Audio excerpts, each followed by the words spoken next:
বিশ্বনবী হাদিসের মধ্যে বলে দিয়েছেন, যদি কোনো মুসলমানের সন্তানগুলি ইলমি দ্বীন হাসিল করার জন্য, কোরআনে কারীম শিক্ষা অর্জন করার জন্য যদি প্রথম কদম মাটিতে রাখে, আমার নবী ডিক্লারেশন দেন, মান সালাকা তরিকা ইয়ালতামিসু ফীহি ইলমা সাহালাল্লাহু লাহু বিহি তরিকান ইলাল জান্নাহ। কোন সুবহানাল্লাহ।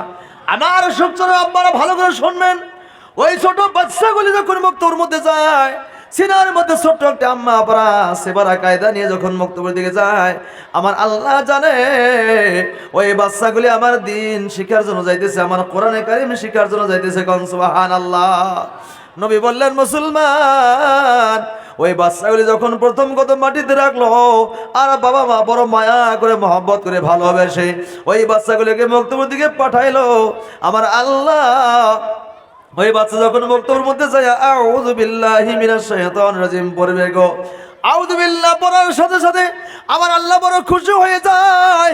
আল্লাহ কয়, ও ফেরেশতা সাক্ষী থাক, ওই বাচ্চা আমার কাছে শয়তান মর্দুর থেকে পানা চায়, শয়তানকে দেখে নাই, খারাপ কাজ কখনো করে নাই রে, ফেরেশতা সাক্ষী থাক, ওই আমার ছোট্ট বাচ্চা শয়তানের ওয়াসওয়াসা থেকে আমি আল্লাহর কাছে পানা চাই। কোন সুবহানাল্লাহ।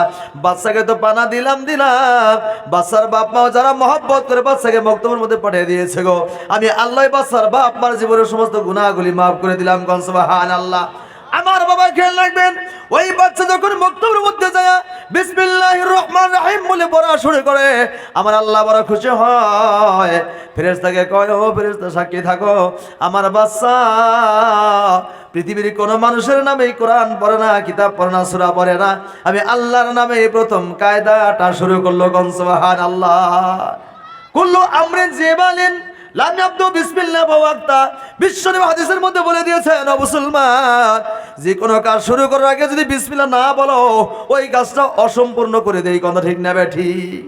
আমার বাবা খেয়াল রাখবেন, ওই বাচ্চা যখন বিসমিল্লাহ শরীফ পড়ে আল্লাহ পাকের কোরআন শিখে, আল্লাহ পাকের কোরআন শেখার জন্য কায়দা আছে বারাগুলি পড়লো রে বাবা, ওই বাচ্চার উপরে আল্লাহ রহমত বর্ষিত হয়।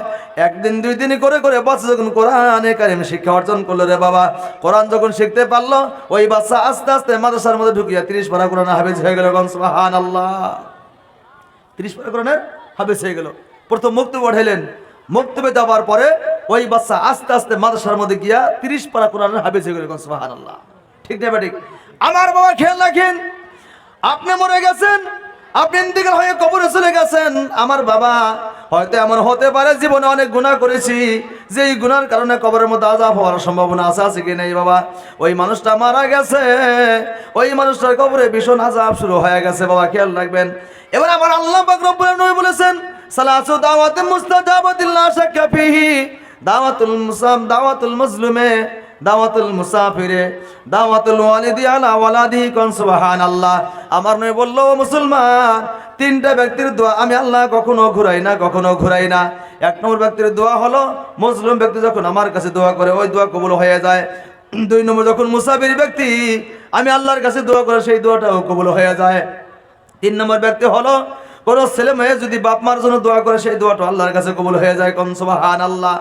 আমার বন্ধু খেয়াল রাখে, আপনি একজন বাচ্চাকে হাফিজ বানিয়ে দিয়ে গেছেন, একজন ছেলেকে আলিম বানিয়ে দিয়ে গেছেন বাবা, কবরে চলে গেছেন, কবরের মধ্যে আপনার ভীষণ আযাব হয়ে যাবে। ঠিক না ঠিক? যদি আমল না থাকে, এবার এই বাচ্চাগুলি আল্লাহর কাছে দোয়া করবে, আল্লাহ আমার বাবা কবরে চলে গেছে, আমার মাও কবরে চলে গেছে, আল্লাহ যত গুনাহ করুক না কেন, আল্লাহ আমি তো কোরআনে কারীমের হাফেজ হয়ে গেছি গো, আল্লাহ কোরআনে কারীমের হাফেজ হয়ে গেছি, আমার আব্বা বড় কষ্ট করে মেহনত করে হাফেজ বানাই দিয়েছে, আল্লাহ আমি হাফেজ হওয়ার কারণে আল্লাহ আমার বাপ মার কবরের আযাব তুমি মাফ করে জান্নাতবাসী করে দাও। কোন সুবহানাল্লাহ।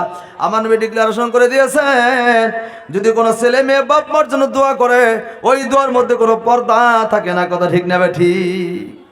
যখন চলে গেছেন, ওই বাচ্চাগুলি হাত তুলে বাপ মার জন্য দোয়া করবে, আল্লাহ আমার বাবা মার সমস্ত জীবনের গুনাহগুলি মাফ করে দাও। সুবহানাল্লাহ।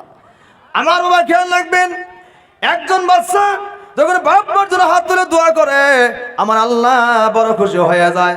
আল্লাহ কয়, ফেরেশতা রে, আমার ওই বাচ্চা বাবা মার প্রতি কত মহব্বত, বাপ মার জন্য দোয়া করে, আমি আল্লাহ ওই সন্তানের দোয়াটা কবুল করে বাবার কবরটাকে বেহেশতের বাগান বানিয়ে দিলাম। সুবহানাল্লাহ।